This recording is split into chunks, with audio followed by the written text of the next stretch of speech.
Hello students, today we will be teaching you our head block, also known as in Japanese, age uke, and we will also be practicing our side block. But of course, one step at a time, and we'll start with our age uke. Stage 1, nice and simple, we cross our arms when we block. The hand that blocks is on the outside.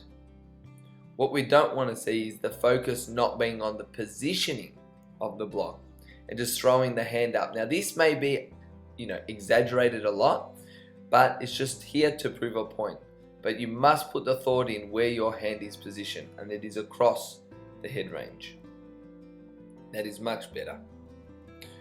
One of the simple things that people do get wrong is when they do their block, this heel is correct, but what often happens, they do it straight across their forehead and it's really close to their head. You don't have a lot of strength to hold that attack back without any movement from your arm. So you don't want to punch yourself in the head. We say 45-degree angle is perfect.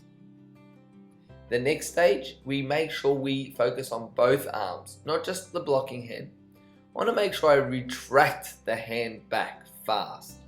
We call that, in Japanese, hikite. Point of contact, we don't hit it with underneath our forearms, we use the bone. As you can see, we flick that wrist when we do the technique. Flick creates that extra power in the technique. Okay, now we move on to our side block, also known in Japanese as yoko uke, protecting the abdominal and ribcage region. So we'll keep it simple, and of course, first basic is cross the arms. Just like the upper block, we cross and put the blocking arm on the outside. The position of the block is fist in line with the shoulder and elbow tucked in. We want to make sure that's how we protect our ribcage. If it's just up a little bit, boom, you can get hit in the ribs. So down, keep it nice in line. We also don't want to have our hand too close to us. I always say to my students, it's like punching yourself. So make sure it's out a little bit, and you'll see why when we go to actually show you the blocking of the punch.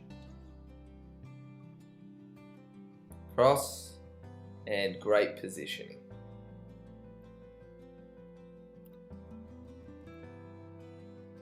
Okay, you will see the point of contact is very similar to our upper block, but obviously used in a different way.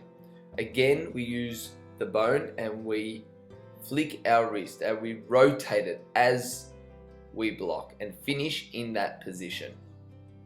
You'll see here it rotates and flick. We don't just simply move it across. Now from here, we're going to do our revision. Of course, we make sure we cross our arms on both blocks, and the hand on the outside will be the blocking hands. Positioning for our second stage of revision, 45-degree angle for upper block, and hand in line with shoulder and rib cage protected with the elbow tucked in. Our revision stage 3 is point of contact outside of the arm using the bone for both upper and side block. You can also see the side block, we can step out to the side and punch. And there you go. There's your side block and upper block.